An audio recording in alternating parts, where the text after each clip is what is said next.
Enough is enough, and it's time for Todd Bowles' seat to be red hot. That and more on today's episode of Locked On Bucs.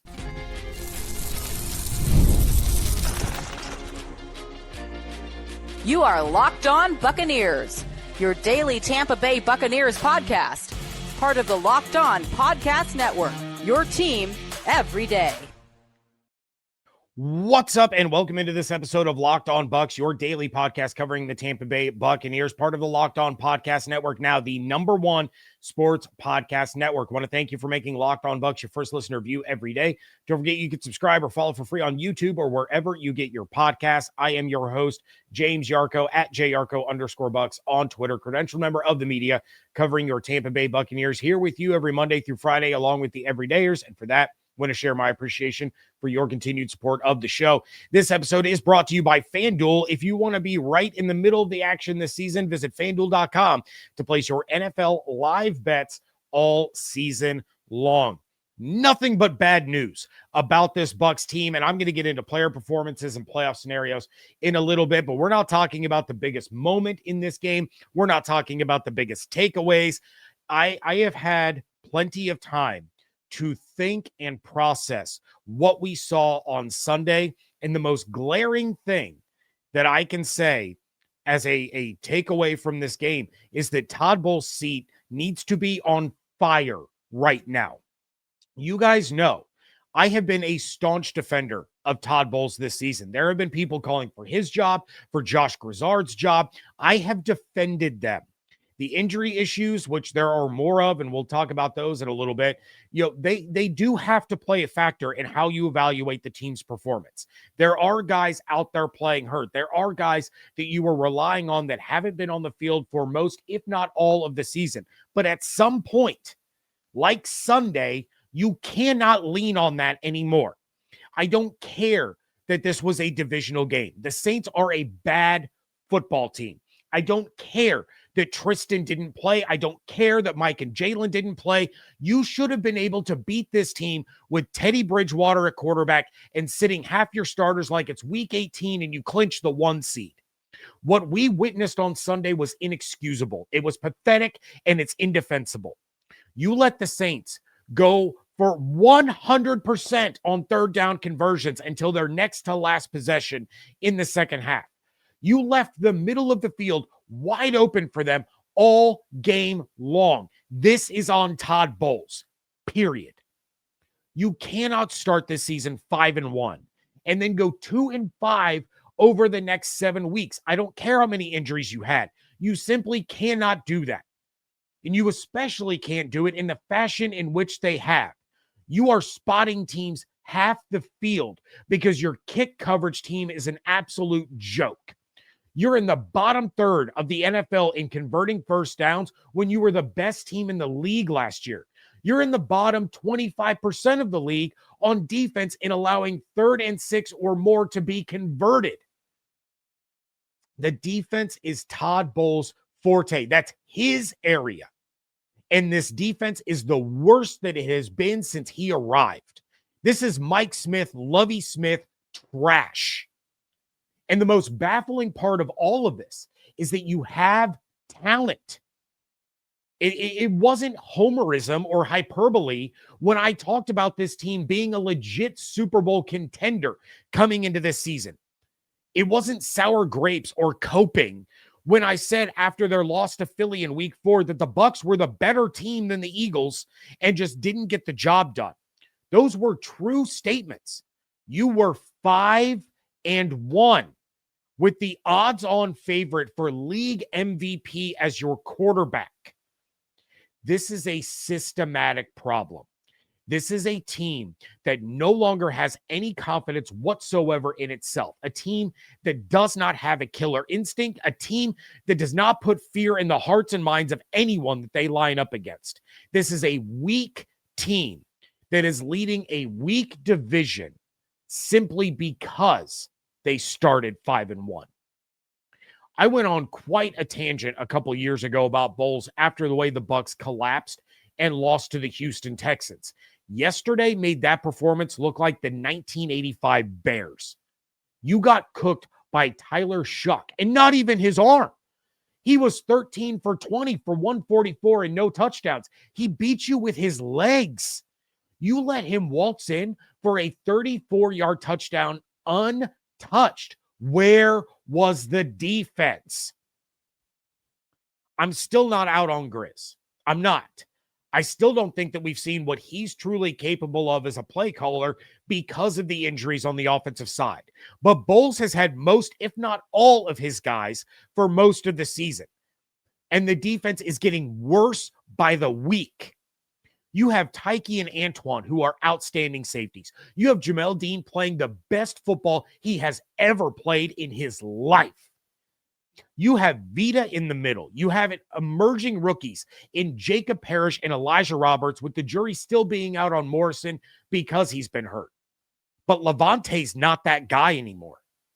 I hate to have to say it again this season, but he's not. He is a Ring of Honor player. He is a Hall of Fame human being. He should be a Hall of Fame football player. He's a legend in Tampa forever. But he's not that guy. Father time comes for everyone, and Levante has fallen off an absolute cliff this season.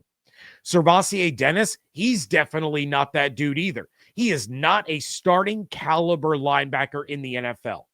Kalijah Kancey, he's great, but he's never on the field. There are fundamental disconnects and questionable personnel decisions on that side of the ball, and the blame for that has to be solely on the head of Todd Bowles. He is failing this football team. He is failing the organization, and if he doesn't get a win on a short week against an offense that has a history of absolutely destroying him, then I am not going to be able to come on this show and honestly defend him anymore. He needs to be gone. Even if they win, I'm not going to waver from the fact that he is coaching for his job.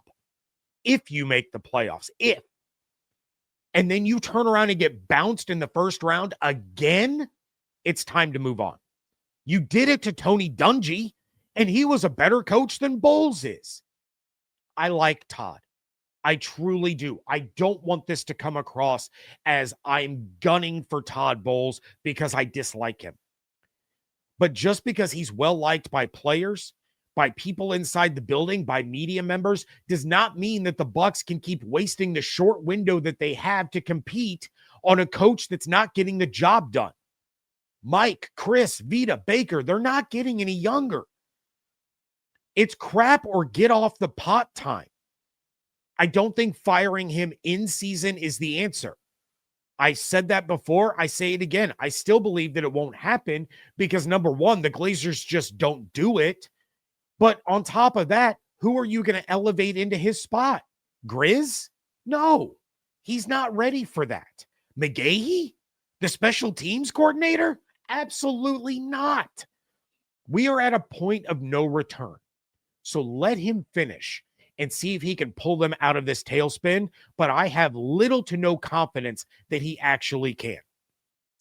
And for those that are going to ask, no, I don't have any replacements in mind should Todd Bowles get fired. I'll look into it. I'll see what kind of up-and-coming coordinators that I think would be good fits are out there. I'll look at the college ranks. I was even joking with my son on our drive back from his hockey tournament. And I said, screw it. Notre Dame got screwed out of the playoff. Go see if you can get Marcus Freeman. And I was only half joking at the time, but he could be an incredible fit. He's extremely young. He's energetic, brilliant defensive mind, as you can see from the Irish having almost no drop-off in their offense after losing Al Golden, and Golden being able to do absolutely nothing with the Bengals defense. The real defensive mastermind was Marcus Freeman. Can you imagine what he could do with the talent on this team? But college to NFL jumps always make me nervous because they tend to not work way more often than they tend to work. But this isn't the show to dive into candidates. This is a show to talk about how Bowles is skating on thin ice and he's just about out of time to save his job. But Todd Bowles isn't the only problem, as Emeka Egbuka's collapse was on full display. That is coming up next on today's episode of Locked On Bucs, part of the Locked On Podcast Network, your team every day.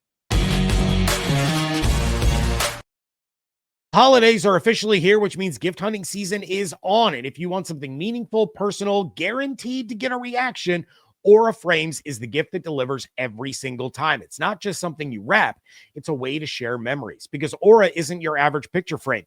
You can preload the frame with photos before getting it. So when they plug it in, the memories are already there. No apps to figure out, no setup headaches, just instant smiles. You can give it to grandparents, parents, aunts and uncles, your siblings that are out of town, anyone who loves photos. Endless uploads of pictures and 30-second videos through the Aura app, and you can add a personalized message right inside the frame so the gift feels thoughtful the moment it's opened.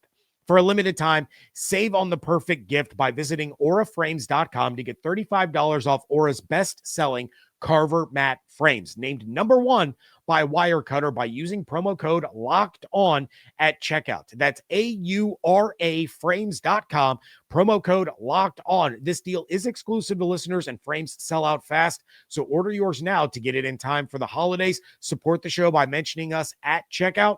Terms and conditions apply. Thank you again for making Locked On Bucs your first listen review every day. And thank you for making Locked On the #1 sports podcast network. I said I was going to talk about some of the players and their performances, and I'm going to start with Emeka Egbuka. Again, I love Egbuka, and I believe that he is the future at receiver for this team. His talent is off the charts. He is a great leader. He is a great teammate. He has everything that you want in a guy that can take on the Mike Evans role once Mike retires. The one part of Evans' role that I did not expect or want him to take on was an issue with drops, and he has got it bad. And look, I'm not going to make excuses for him.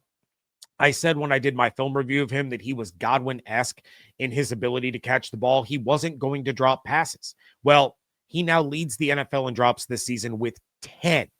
And he had a bad one against the Saints that cost him a chance to tie that game. Now, again, not making excuses for him. Yes, it was raining, but everybody was playing in the rain. We've seen Mike Evans in games that are raining take off those gloves and use just his hands because as the tack on those gloves gets wet, they become slick and it's harder to catch the ball.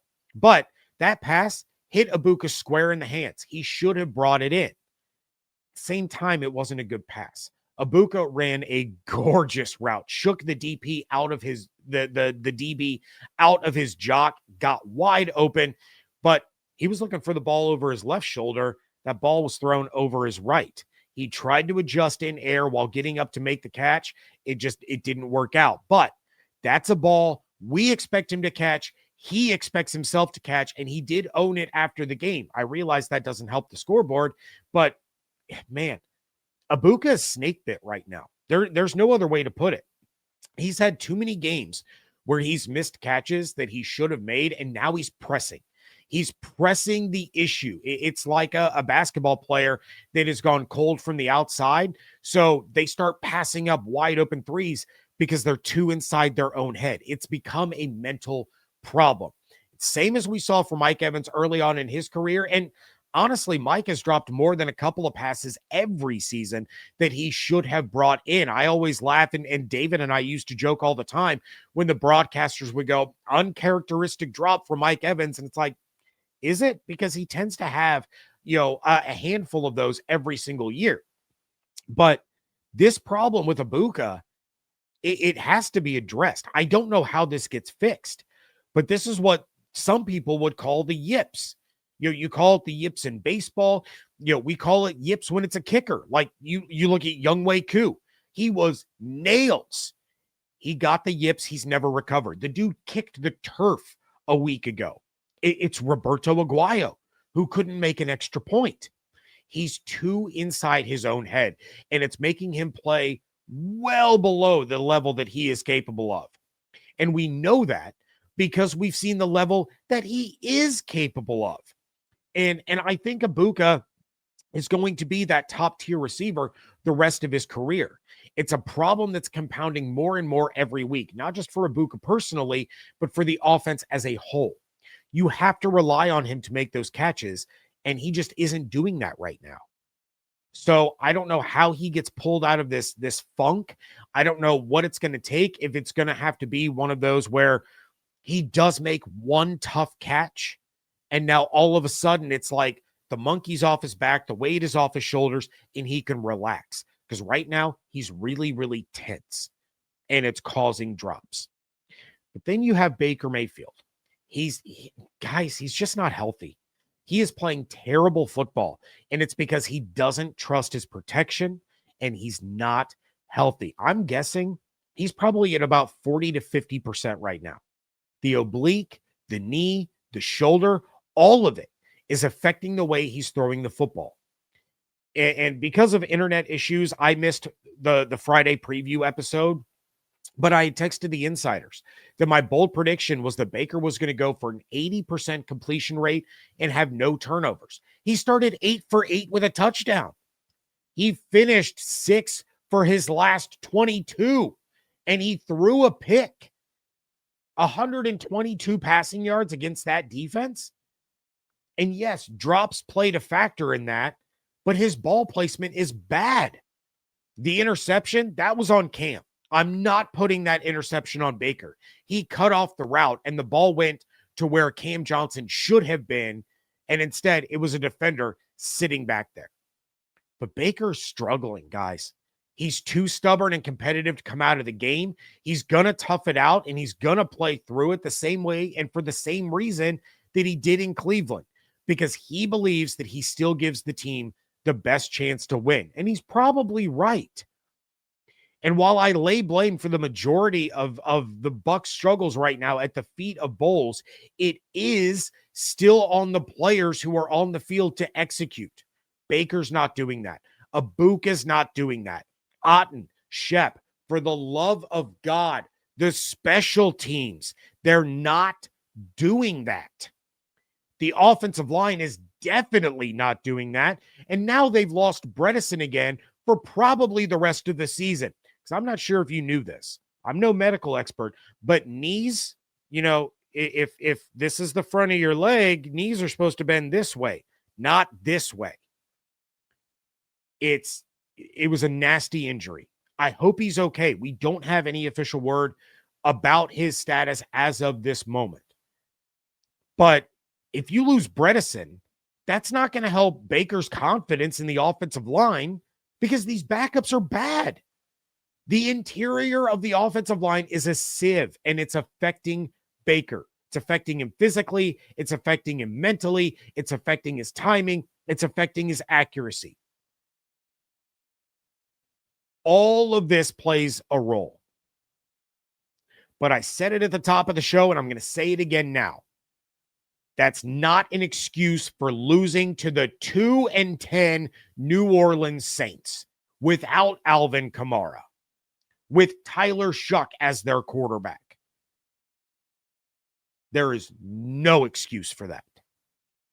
But I'm not done talking about players in that game, because Hassan Reddick, he's out again.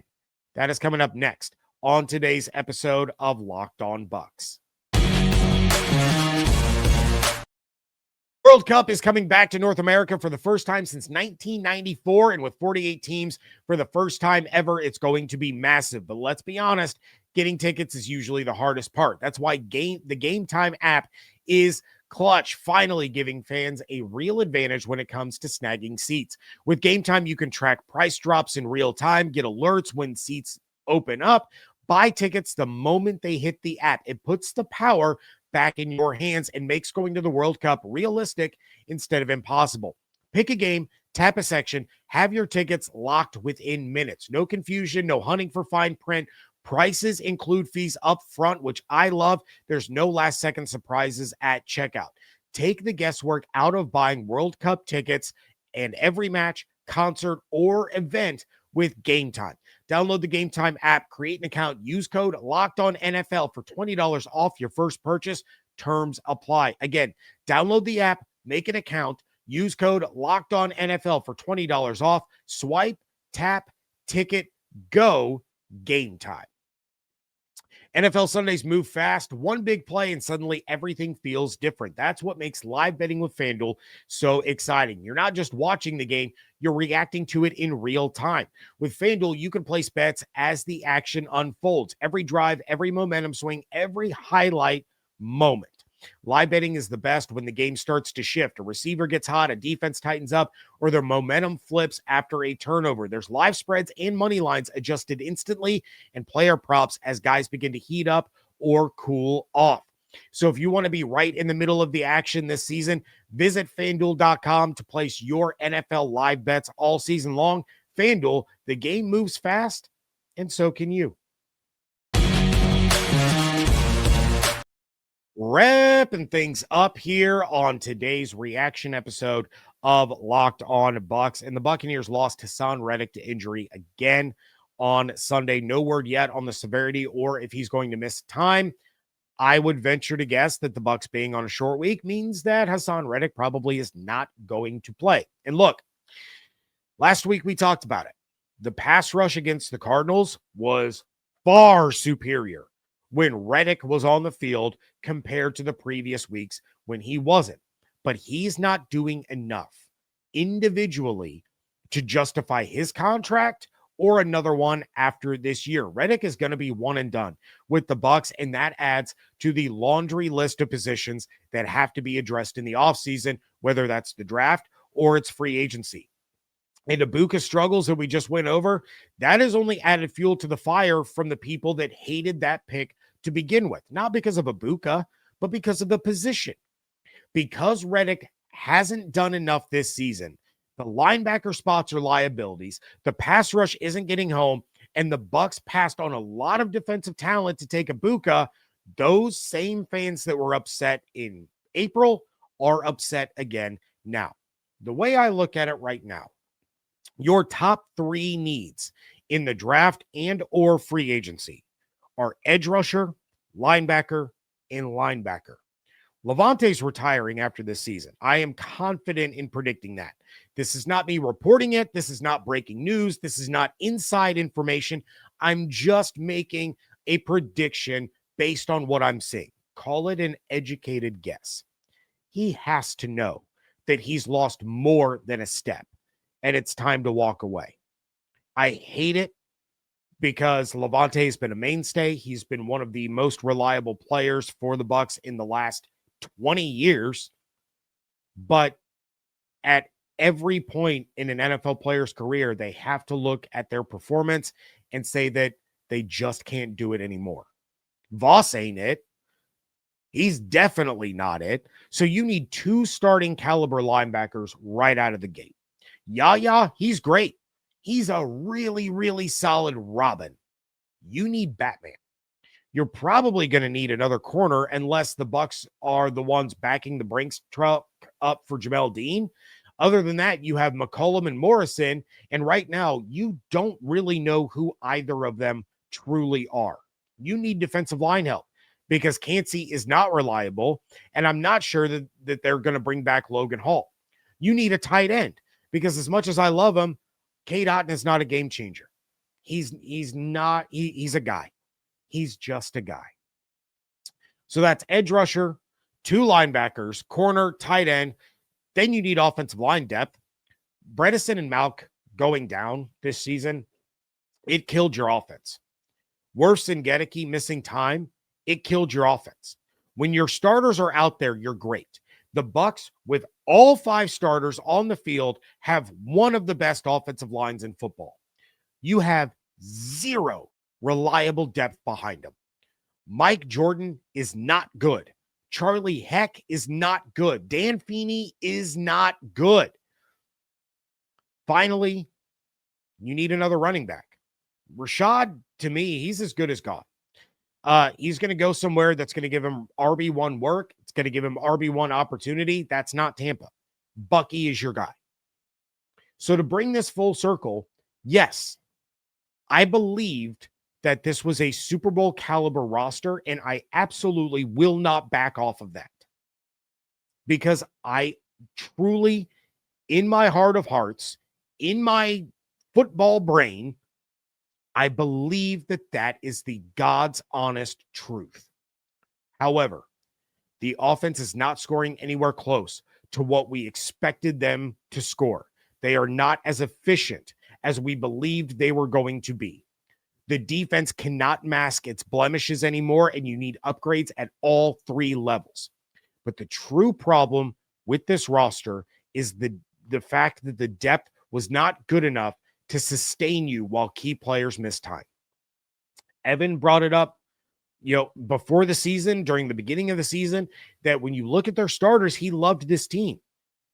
It's if you lost starters that the questions would start to enter your mind. Starters, yeah, you can go toe-to-toe with anyone. You lose an offensive lineman, you lose a defensive lineman, an edge rusher, just one of those backups going into a key position like that is enough to derail everything. And the Bucs have had to use backups at multiple key positions in every single game this year. Yet somehow, they still control their own destiny. You beat the Falcons, you beat the Panthers. If the Panthers lose one of their final two games, the Bucs win the South. The Bucs, you win 3 in a row. You beat the Falcons, the Panthers, the Dolphins. That's it. Game over. Bucs win the NFC South.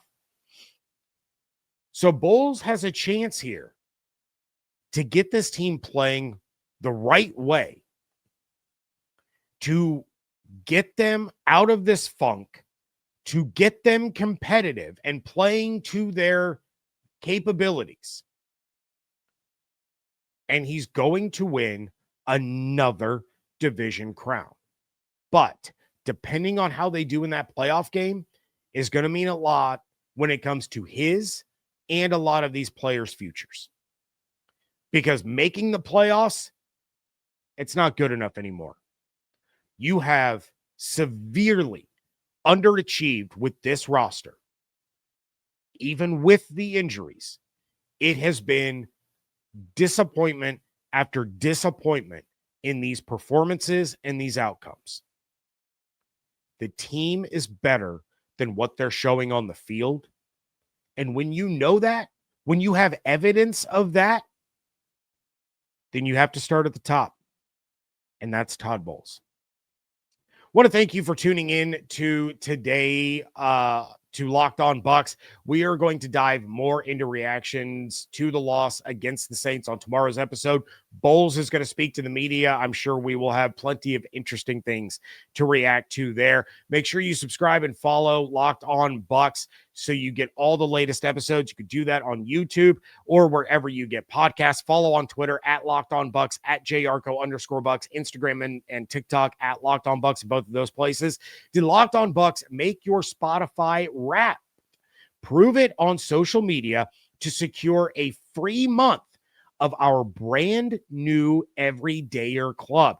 Just tag our national Locked On Podcast Network account on any social platform and we'll drop you a code.